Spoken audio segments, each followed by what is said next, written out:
Maria Gonzalez stood backstage at the Jefferson Community Center, her hands shaking so badly she had to clasp them together to make them stop. She could hear voices from the auditorium, people talking and laughing, settling into their seats for the annual talent show. Her heart was beating so fast she thought everyone nearby must be able to hear it. "Mom, you're going to be amazing," her daughter whispered beside her. Sophia was 17, all confidence and bright eyes, completely convinced her mother was about to do something incredible. Maria wished she had even half of that confidence right now. "I don't know if I can do this," Maria said quietly, her voice barely audible over the sounds from the stage. Someone was doing a magic trick out there. She could hear the audience clapping politely. "Yes, you can. You've been practicing for years. This is your moment." Sophia squeezed her mother's arm. Maria nodded, but her stomach was doing flips. She looked down at her dress. It was the nicest one she owned. A simple navy blue dress she'd bought at a discount store 3 years ago. She'd worn it to her cousin's wedding and to church on Easter. That was about it. Now looking at the other performers backstage in their fancy outfits and stage makeup, she felt completely out of place. The truth was, Maria had almost backed out a dozen times. When Sophia first suggested entering the talent show 2 months ago, Maria had laughed it off. But her daughter kept pushing, kept insisting that her mother's talent deserved to be seen. Finally, late one night after a particularly long shift at the hospital, Maria had filled out the application form online.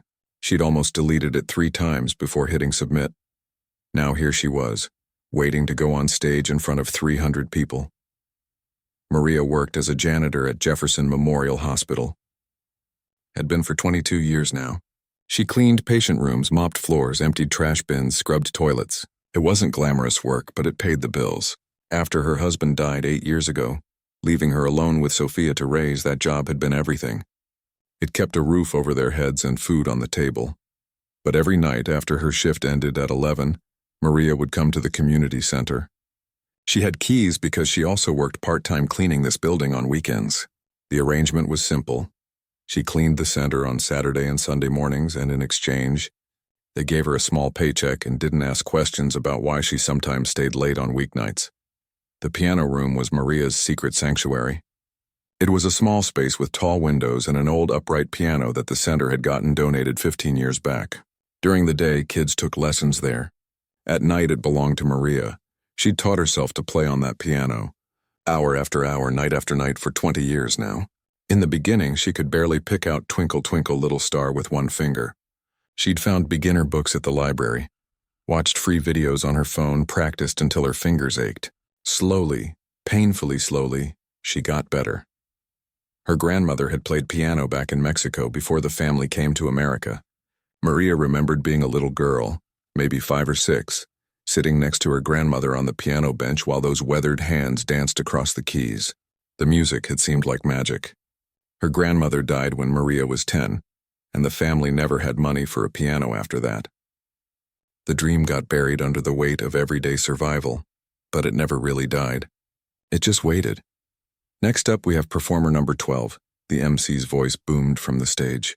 That was the slot right before Maria. Her heart jumped into her throat. She watched from the wings as a teenage girl performed a pop song, dancing energetically while lip-syncing. The crowd cheered and clapped along. The girl was good. Everyone tonight had been good. There'd been a dance group, a kid who did impressive card tricks, a man who sang opera, a comedy sketch group. Real performers, talented people who clearly belonged on stage. What was she thinking, adding her name to this list? The pop song ended. The crowd applauded enthusiastically. Maria felt like she might throw up. That was fantastic. "Give it up one more time for Ashley," the MC said. More applause. All right, settle down, folks. Next up we have There was a pause. Maria could picture him looking at his notes, probably confused. Maria Gonzalez, who will be playing piano for us. This was it. Sophia gave her a quick hug. "Go get them, Mom." Maria walked out onto the stage. The lights were bright, much brighter than she'd expected. She couldn't see the audience clearly, just a sea of shadowy figures beyond the glare, but she could feel their eyes on her. 300 pairs of eyes, all watching the woman in the discount store dress walking toward the grand piano at center stage. Someone in the audience whispered something. Then someone else. A ripple of murmurs spread through the crowd. Maria recognized a few people as her eyes adjusted. There was Mrs. Patterson from the hospital, one of the senior nurses. She was sitting with a group of other hospital staff. When they saw Maria, they looked at each other in surprise. The cleaning lady was performing? In the third row, she spotted the teenagers who sometimes hung out in the community center lobby after school. One of them, a boy with a backwards baseball cap, elbowed his friend and pointed at Maria. Both of them grinned. Not friendly grins. The kind of grins that said they thought this was going to be entertaining for all the wrong reasons. Maria reached the piano bench and sat down. Her hands were trembling again. The bench was too high. She fumbled with the adjustment knob underneath, trying to lower it. It squeaked loudly in the silence. Someone in the audience giggled. She finally got the bench adjusted and looked at the piano keys. This was a much nicer piano than the old upright she practiced on. A beautiful Steinway Grand, probably worth more than her car. Her beat-up Honda had 200,000 miles on it, and a check engine light that had been on for 6 months. More whispers from the crowd. She heard a woman say, "Isn't that the lady who cleans the building?" Another voice replied, "Oh, this should be interesting." Then came the laughter. Not loud, not mean, but definitely there. A soft chuckle from somewhere in the middle rows. Then another from the left side. The boy with the baseball cap was grinning even wider now, leaning back in his seat like he was settling in for a comedy show. The MC, standing off to the side of the stage, looked uncomfortable. He glanced at his watch, then at his clipboard like maybe there had been some kind of mistake. Maria felt her face getting hot. Her vision blurred for a second. Every insecurity, every doubt, every moment of feeling less than came rushing back.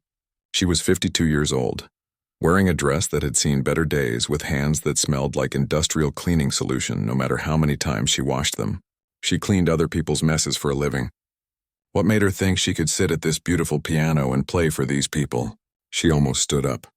Almost walked off the stage right then. It would be so easy to just leave, to mumble an apology and hurry back to her regular life where she knew her place. But then something happened. She closed her eyes and she was back in her grandmother's tiny apartment, the one that always smelled like cinnamon and old books. She felt those gentle hands guiding her small fingers to the right keys. She heard her grandmother's voice speaking in Spanish. La música vive en tu corazón, mija. Nadie puede quitártela. Music lives in your heart, my daughter. No one can take it from you. Maria thought about all those nights in the empty piano room. Thousands of hours spent practicing while the rest of the world slept. Every scale she'd mastered, every piece she'd learned, note by painful note. The Chopin etudes that took her 6 months to get through. The Bach inventions that made her fingers cramp. The Beethoven sonata she'd played so many times she heard it in her dreams. She thought about Sophia, sitting backstage, believing in her. She opened her eyes and placed her hands on the keys. The murmuring in the audience continued. The boy in the baseball cap was now mimicking her trembling hands to his friends, making them laugh harder. Maria took a deep breath. Then she pressed down on the first note. It was a single key, the E-flat above middle C, struck with perfect clarity and force. The note rang out through the auditorium, pure and strong, cutting through the whispers and laughter like a bell. The audience went silent. Not gradually, instantly, Maria didn't pause. Her right hand launched into the opening run of Chopin's Revolutionary Etude, one of the most technically demanding pieces in classical piano repertoire. Her fingers flew across the keys in a cascade of notes that seemed impossible for human hands to execute. The laughter had stopped. Every eye in the auditorium was locked on the woman at the piano, the cleaning lady in the discount store dress, whose hands were suddenly dancing across the keyboard with the skill and passion of a concert pianist. Maria was no longer in the community center. She was in her grandmother's apartment. She was in the empty piano room at midnight. She was in every moment of struggle and triumph that had led her here, and for the first time in a very long time she was exactly where she belonged. Maria's fingers moved across the piano keys like water flowing over stones. The Revolutionary Etude was a monster of a piece, written by Chopin during a time of political upheaval in Poland. It was angry and passionate and demanded everything from the pianist. Most professionals spent months perfecting it. Some never attempted it at all. But Maria had spent 3 years on this single piece. 3 years of late nights when her fingers felt like they might fall off. 3 years of playing the same difficult passages over and over until they finally clicked. She knew every note, every dynamic change, every place where the music swelled and where it whispered. This piece had become part of her. The opening cascade of notes thundered through the community center's sound system. The piano was mic'd for the performance, and every nuance, every touch of Maria's fingers on the keys filled the auditorium with crystal clarity. The revolutionary etude wasn't just technically difficult, it was emotionally raw. The left hand played a melody that sang with defiance and hope, while the right hand created a storm of runs and arpeggios that never stopped, never gave the pianist a moment to rest. In the audience, phones that had been half raised to check messages slowly lowered. People who had been whispering to their neighbors fell silent. The boy in the baseball cap, who moments ago had been mocking Maria's nervousness, sat frozen with his mouth slightly open. Mrs. Patterson, the nurse from the hospital, leaned forward in her seat. She'd worked with Maria for 15 years. They'd exchanged pleasantries in the hallways, talked about the weather while Maria emptied trash bins in the break room. Never once had Mrs. Patterson imagined that the quiet woman who cleaned the floors possessed this kind of talent. She felt something twist in her chest, something like shame mixed with wonder. The music grew more intense. Maria's whole body moved with the piece now, swaying slightly as her hands flew across the keyboard. Her eyes were closed. She didn't need to see the keys anymore. Her fingers knew where to go by muscle memory, by feel, by something deeper than thought. There was a particular section about 2 minutes into the piece where the left hand had to play a singing melody, while the right hand executed rapid chromatic runs. It was the kind of thing that made piano students want to quit. Maria had cried over this section more than once, late at night in that empty piano room, convinced she'd never get it right. But she had kept trying, night after night, week after week, until suddenly one evening it had just worked. Her hands had figured it out. Now, on this stage, in front of all these people, her hands remembered. The difficult passage flowed out perfectly, the melody singing clear and strong above the cascade of notes. A woman in the 5th row felt tears prick her eyes and didn't understand why. She was a piano teacher herself, had studied at a conservatory, performed in recitals throughout her 20s. She knew how hard this piece was. She knew the thousands of hours of practice that went into making it sound this effortless. And she knew, watching this woman in the modest dress playing with such authority and passion, that she was witnessing something special. The teenage boy sitting next to baseball cap kid punched his friend's shoulder and whispered, "Dude, she's actually really good." His friend nodded slowly, all traces of his earlier smirk gone. On stage, Maria was lost in the music. She wasn't thinking about the audience anymore. She wasn't thinking about her nervousness or her worn dress or the people who had laughed. She was thinking about her grandmother, about those afternoons in that tiny apartment where music had seemed like the most important thing in the world. She was thinking about the first time she'd managed to play a simple song all the way through without mistakes. It had been Clair de Lune by Debussy, and she'd cried when she finished it. Alone in the piano room at 2 a.m, because it had sounded beautiful and she had made that beauty happen with her own 2 hands. She was thinking about all the times she'd wanted to quit. When her fingers wouldn't cooperate, when a piece seemed impossible, when she was so tired from working double shifts that she could barely keep her eyes open. But she'd still come to practice because the piano was the one thing in her life that was just for her. She was thinking about Sophia, her daughter, who had inherited her grandmother's musical gift and Maria's determination. Sophia played violin in the school orchestra and had dreams of going to music school. Maria worked extra shifts to save money for that dream. Every overtime hour, every weekend spent cleaning floors, was one step closer to giving her daughter the opportunities Maria had never had. The music built to a climactic section where both hands played powerful chords in octaves. The piano sang out, filling every corner of the auditorium. Some pieces of music whisper. This one shouted. It demanded to be heard. In the back row, the community center's director stood with his arms crossed, watching with wide eyes. He'd approved Maria's weekend cleaning contract 5 years ago. He'd seen her coming and going, always with her head down, always quiet and polite. He'd walked past the piano room late at night a few times and heard someone practicing, but he'd assumed it was one of the instructors. It had never occurred to him that it might be Maria. Now, watching her command that piano like she'd been born to it, he felt a mix of emotions he couldn't quite name. Regret, maybe, that he'd never really seen her before, that he'd looked past her the same way everyone else had.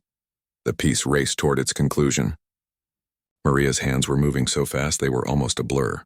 The revolutionary etude ends with a series of dramatic runs and a final, defiant statement of the melody.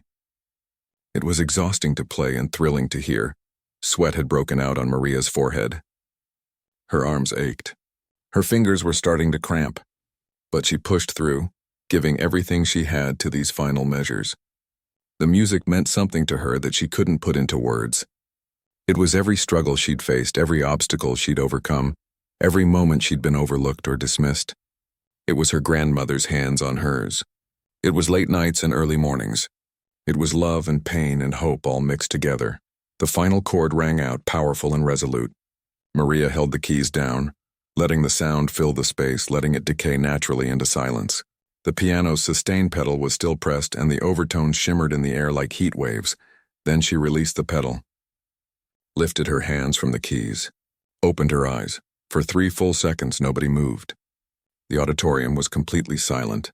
Not the uncomfortable silence from before when people had been whispering and laughing. This was different. This was the silence that comes when something has touched people so deeply they need a moment to recover. Maria sat very still, her hands trembling in her lap, suddenly aware again of where she was and what she'd just done. Had it been okay? Had she made mistakes? She couldn't remember.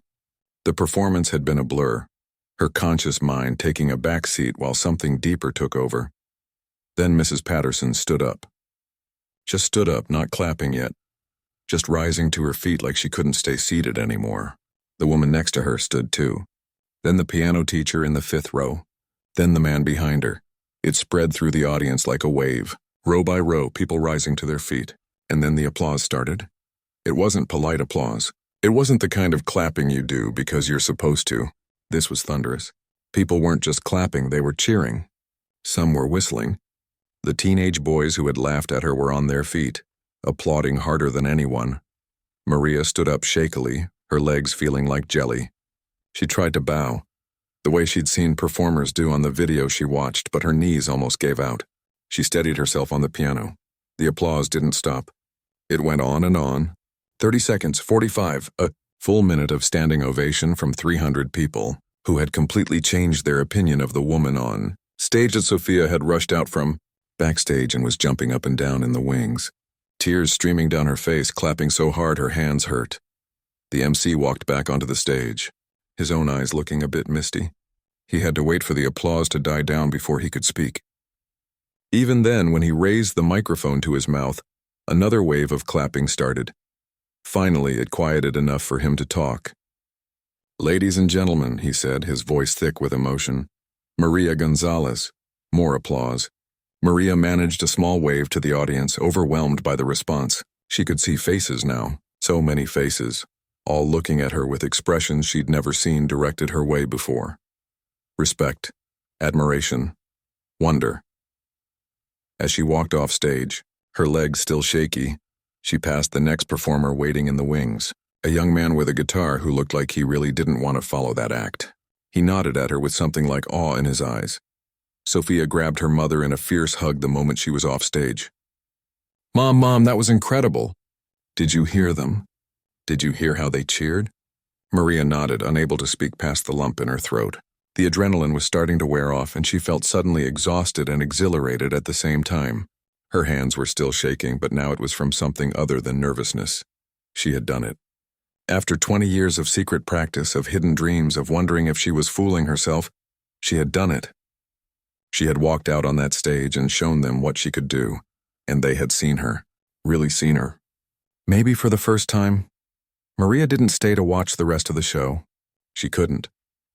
Her heart was still racing, and she felt like she might start crying if one more person looked at her with those amazed eyes. Sophia wanted to stay, wanted to soak in every moment of her mother's triumph, but Maria just needed air. They slipped out. A side door into the cool evening. The parking lot was mostly empty, just a few scattered cars under the yellow streetlights. Maria leaned against the brick wall of the building and took several deep breaths. Her hands were still trembling. "Are you okay, Mom?" Sophia asked, concerned now. I'm fine, baby. I needed a minute. Maria looked at her daughter and managed to smile. Did that really just happen? Sophia laughed, a bright sound in the darkness. Yes, Mom, you were amazing. Everyone was losing their minds in there. Before Maria could respond, the side door burst open. Mrs. Patterson came rushing out, looking around frantically until she spotted them. Maria, there you are. You can't just disappear like that. The older nurse hurried over, slightly out of breath. Up close, Maria could see that her eyes were red, like she'd been crying. I don't even have words, Mrs. Patterson said. How long have you been able to play like that? Maria felt suddenly shy. A long time. About 20 years. 20 years? Mrs. Patterson shook her head in disbelief. And you never said anything? Never mentioned it? Who would I tell? Maria said quietly.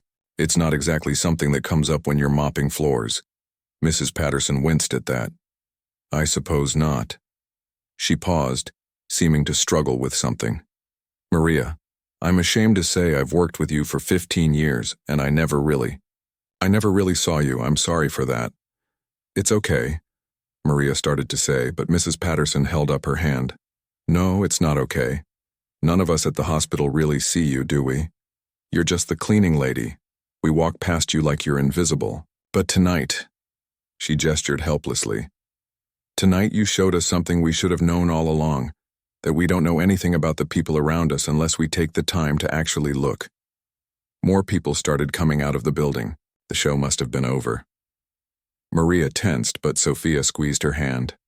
A middle-aged woman with gray-streaked hair approached them. Maria recognized her as one of the piano instructors who taught at the community center. The woman had kind eyes and was carrying a worn messenger bag covered in music pins. Excuse me, she said. I'm Rita Chen. I teach piano here. I know, Maria said. I've seen you teaching when I clean. Rita smiled. I thought you looked familiar. Listen, I need to ask you something. Where did you study? Juilliard, Curtis, you play like you had classical training. Maria almost laughed. I didn't study anywhere. I taught myself. Rita's eyes went wide. You're self-taught? That's impossible. Nobody plays Chopin's Revolutionary Etude like that without formal training. That piece is brutally difficult. I had videos on the internet, Maria said, feeling embarrassed now, and library books about piano technique, and I practiced, a lot. But who was your teacher? Who corrected your mistakes and guided your interpretation? Nobody. Just me. Maria shifted uncomfortably. I practiced here, actually, late at night after my cleaning shift. I'm sorry if I wasn't supposed to. I have keys because I clean the building on weekends and the piano was here, and I couldn't help myself. Rita looked like Maria had just told her the earth was flat. You learned to play like that alone, late at night with no teacher? She shook her head. That's extraordinary. Do you have any idea how rare that is? Most people with teachers never reach that level. More people were gathering now. The word had spread fast. The pianist who cleaned the building. Some were taking photos of Maria with their phones. She wanted to hide. The teenage boys who had laughed at her earlier approached cautiously. The one with the baseball cap had taken it off and was holding it in his hands. He looked like he was approaching a celebrity.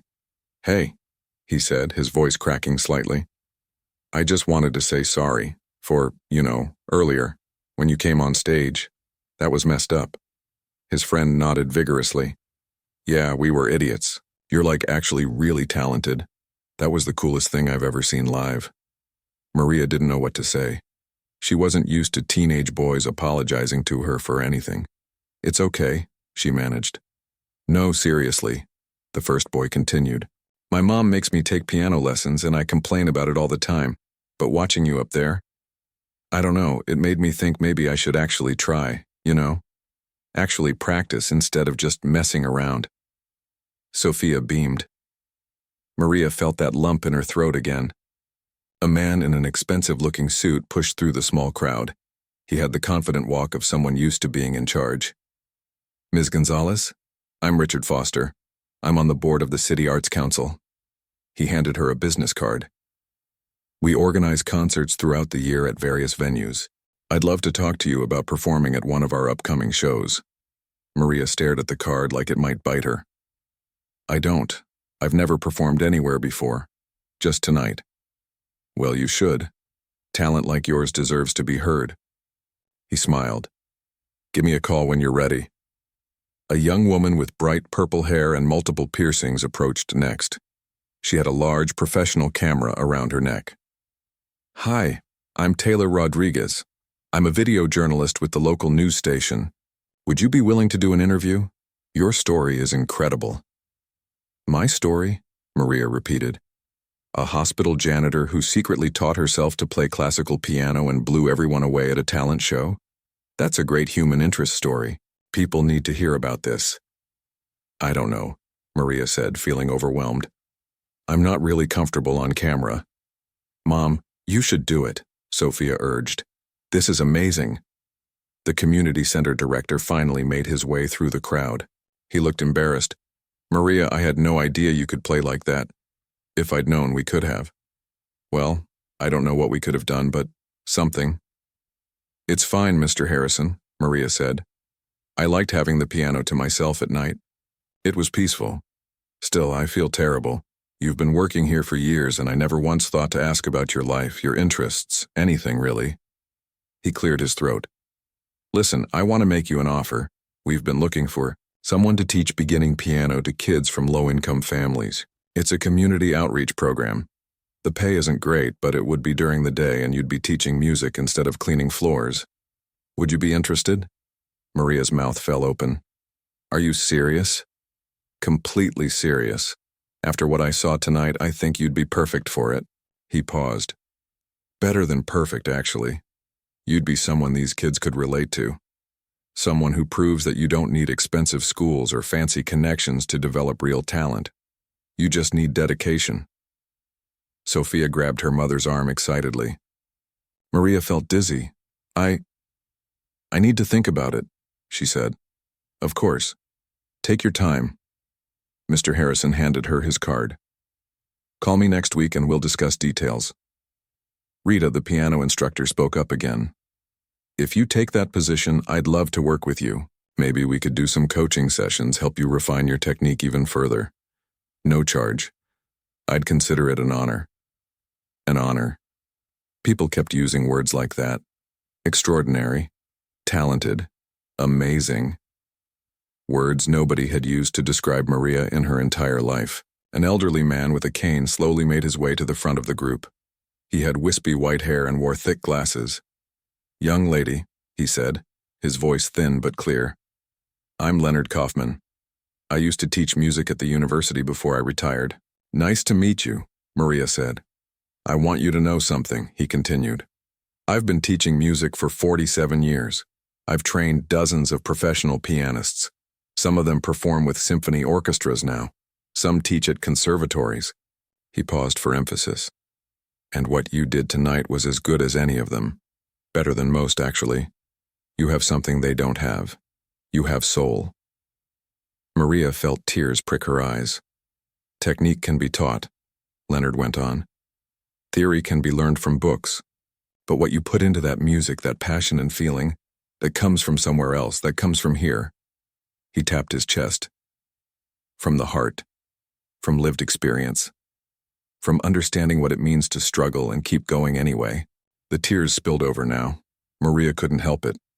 Sophia put her arm around her mother's shoulders. Don't ever let anyone make you feel less than because of your circumstances, Leonard said. Music doesn't care if you went to a fancy school or if you clean floors for a living. Music only cares about truth. And you, young lady, told the truth tonight. The crowd had grown larger. More people from the talent show had heard what was happening and come outside. Some were recording on their phones. Maria saw the community center's social media coordinator frantically typing on her phone, probably already posting about the performance. Okay, everyone, let's give Maria some space, Mrs. Patterson said, taking charge with her nurse authority. She's had a big night. Back up a little. The crowd reluctantly gave them more room. People were still trying to talk to Maria, still offering congratulations and asking questions. Sophia fielded some of them, protective of her mother. Finally, Maria and Sophia managed to get to their car. As they drove away, Maria could see people in the parking lot still talking, still pointing at her car. "Mom," Sophia said quietly as they turned onto the main road. "Everything's about to change, isn't it?" Maria gripped the steering wheel. She thought about the business cards in her purse, the job offer, the interview request, the people treating her like she mattered, like she was someone worth. "For knowing, yeah," she said softly. "I think it is." They drove in silence for a while. Then Maria started to laugh. Not a nervous laugh or a sad laugh, but a real laugh. The kind that comes from pure joy. Sophia joined in. And soon they were both laughing so hard Maria had to pull over to the side of the road until they could breathe again. Maria woke up the next morning to her phone buzzing nonstop. She'd silenced it the night before after the 10th text message came through, too exhausted to deal with whatever was happening. Now in the gray light of dawn, she picked it up and stared at the screen in confusion. 47 missed calls, over 200 text messages. Her phone's notification bar was completely full. "What in the world?" she muttered, scrolling through the messages. They were from people she knew, people she barely knew, and numbers she didn't recognize at all saying variations of the same thing.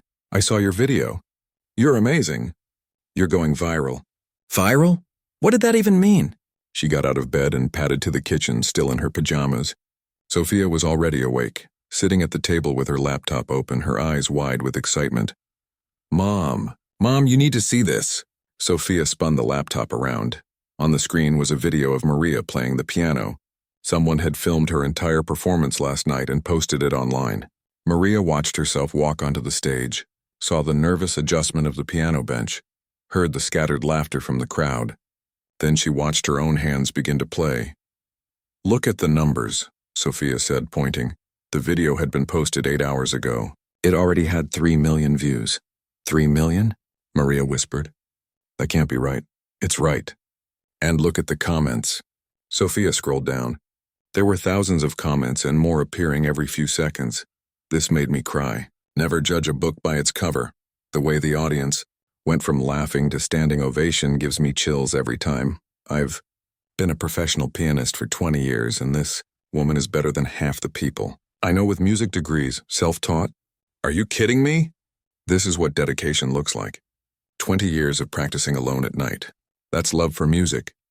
Maria sat down heavily in the chair next to Sophia.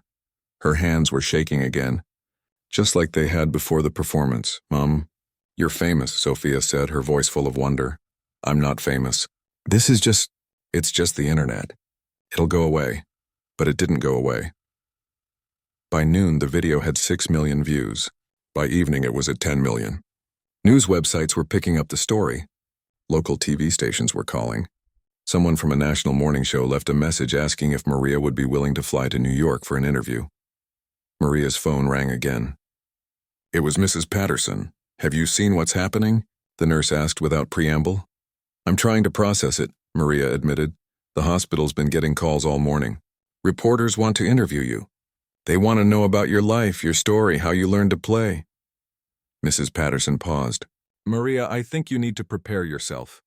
This is going to get bigger before it gets smaller." She was right.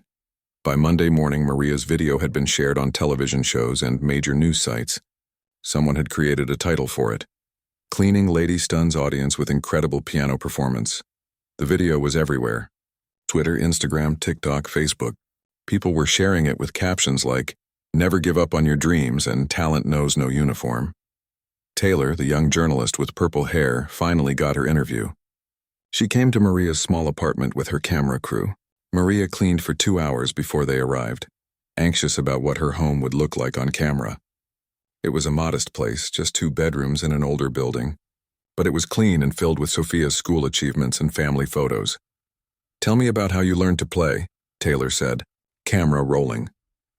Maria explained about her grandmother, about the piano room at the community center, about 20 years of late-night practice sessions. She talked about learning from library books and internet videos, about the pieces that had taken months to master, about all the times she'd wanted to quit but didn't. "Why did you keep going?" Taylor asked. "Why keep practicing in secret all those years?" Maria thought about that. "Because it was mine," she said finally. "I work hard. I clean up after people all day. I worry about bills and my daughter's future. But when I sat at that piano alone at night, I wasn't a janitor. I wasn't struggling.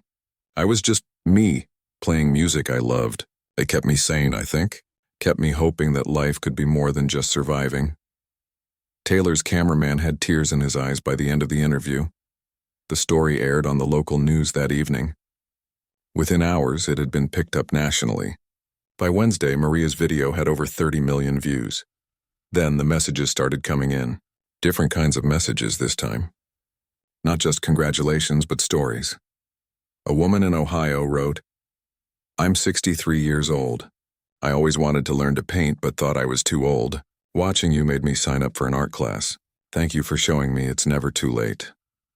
A man from Texas sent a video of himself playing guitar, something he'd taught himself years ago but never shared with anyone. "You gave me courage to let people hear my music," he wrote.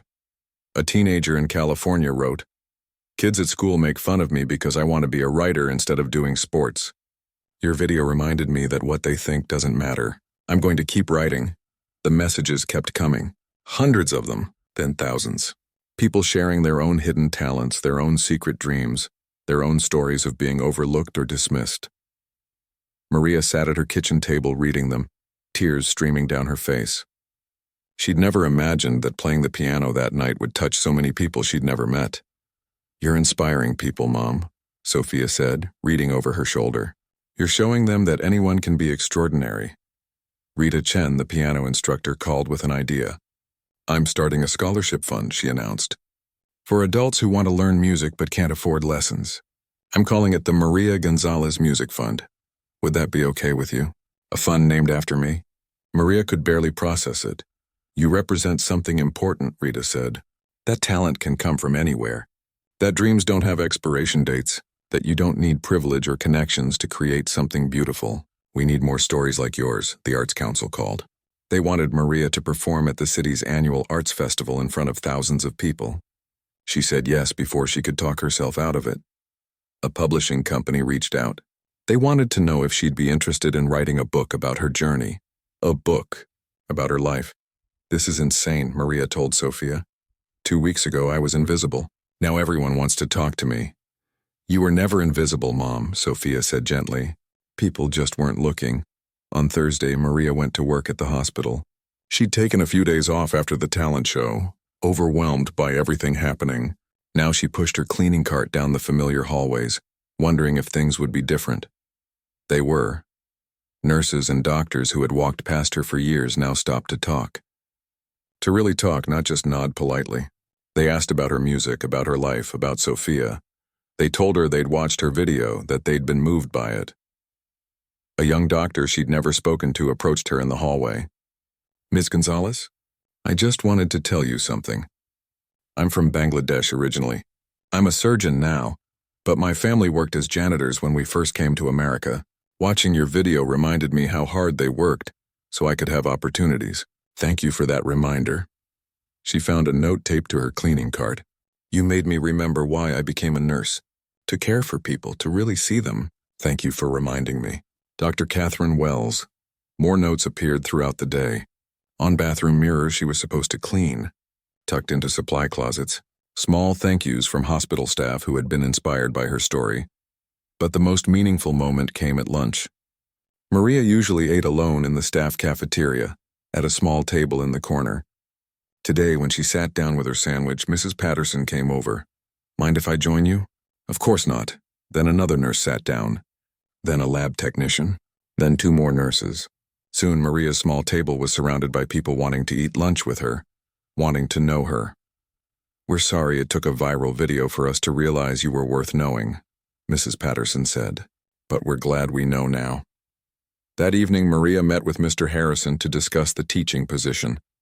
He offered her a salary that was modest but better than what she made cleaning. The hours were regular. She'd have weekends off for the first time in years.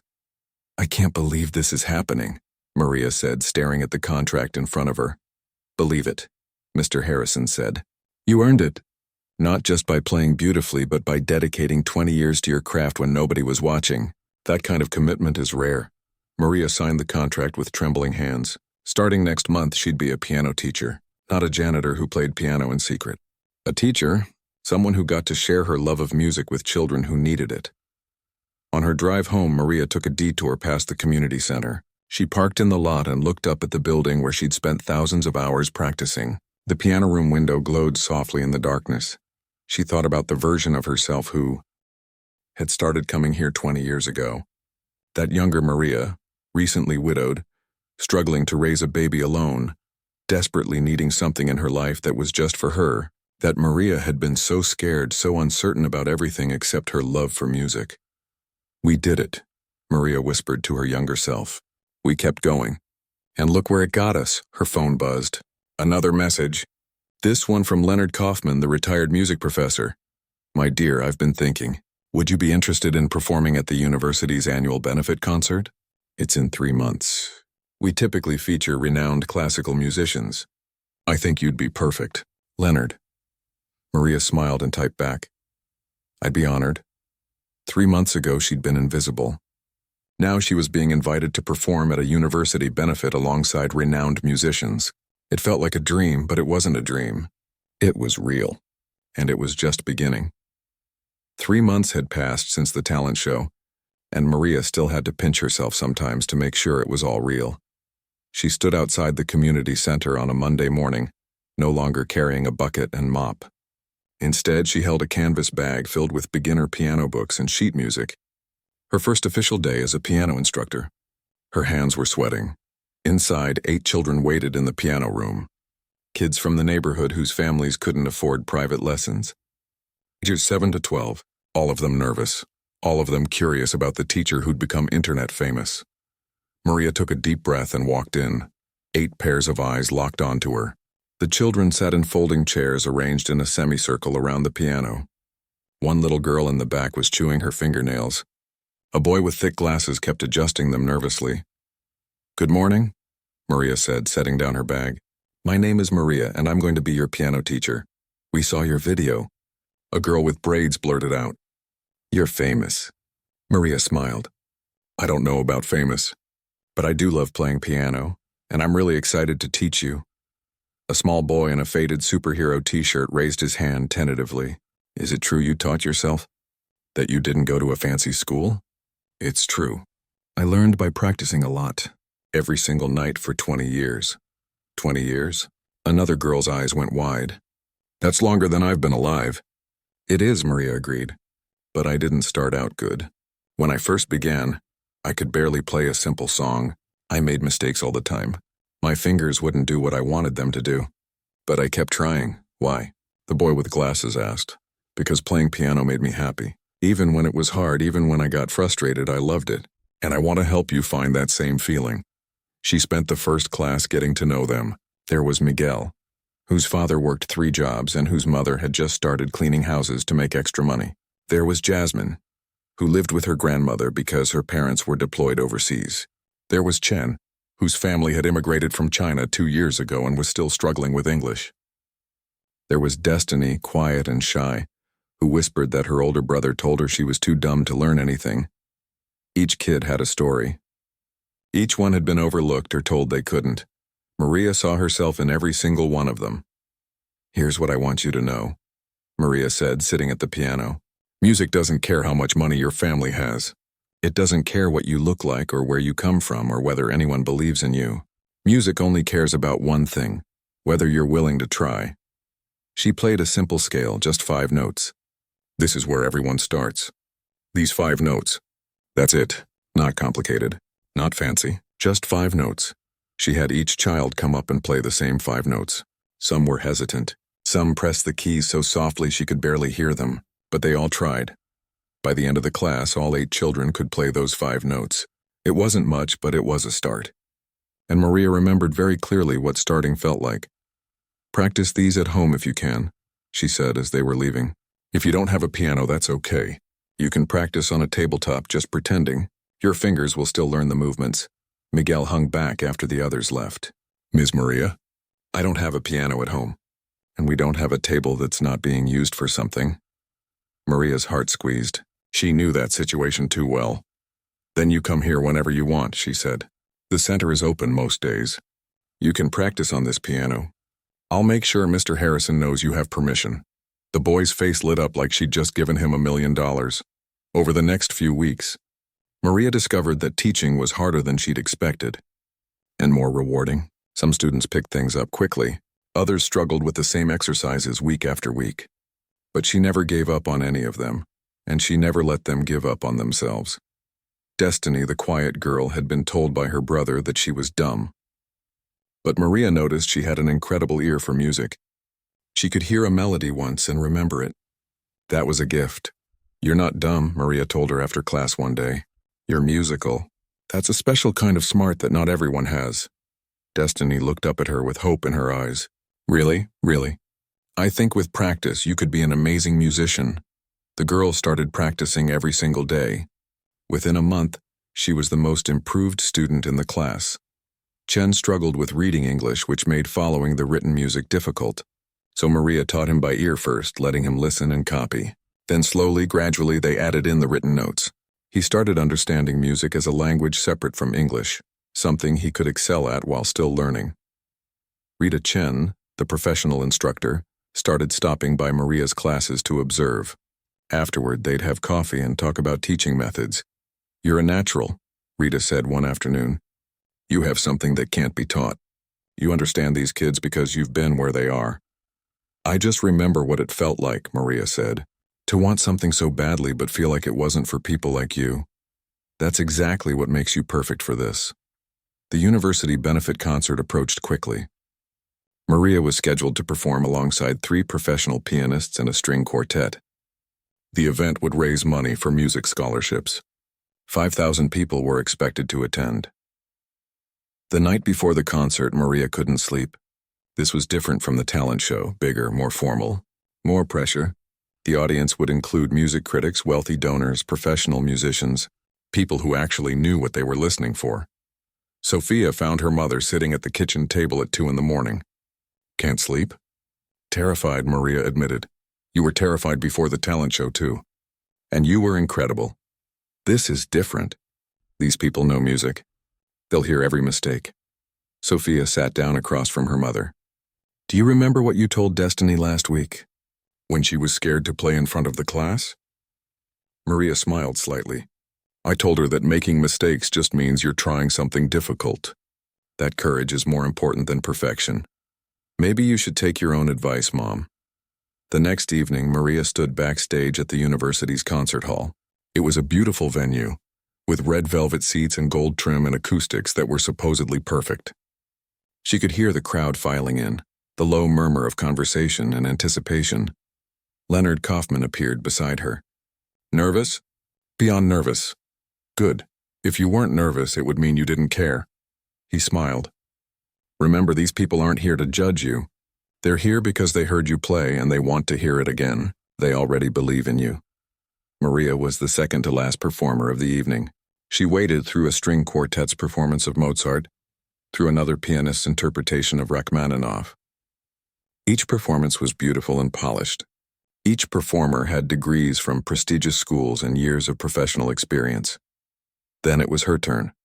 She walked onto the stage in a new dress that Sophia had helped her pick out. Nothing too expensive, but nice, professional. As she sat at the grand piano, she looked out at the massive audience. 5,000 faces looking back at her. For just a moment, panic threatened to overwhelm her. What was she doing here? She was a cleaning lady, a self-taught amateur. She didn't belong on this stage with these accomplished musicians. But then she saw them, front row, center seats, Sophia, Mrs. Patterson, Rita, and Mr. Harrison. And scattered throughout the audience, she spotted other familiar faces. Miguel's parents, who'd taken time off work to come. Several of her other students with their families. The teenagers from the talent show. People from the hospital. And in the back row, she could just make out Leonard Kaufman, who'd given her this opportunity. These people believed in her. More importantly, she'd learned to believe in herself. Maria placed her hands on the keys and began to play. Not the revolutionary etude this time. She'd chosen Chopin's Nocturne in E-flat major. It was a gentler piece, lyrical and emotional, a piece about beauty and darkness, about finding hope when things seem impossible. The music filled the concert hall. Maria let herself disappear into it, the way she had all those nights alone in the piano room. Each note was a prayer, a memory, a promise. She played for her grandmother, for Sophia, for every struggle she'd endured, for every moment of doubt she'd pushed through. She played for the children in her class. To show them what dedication looked like, she played F.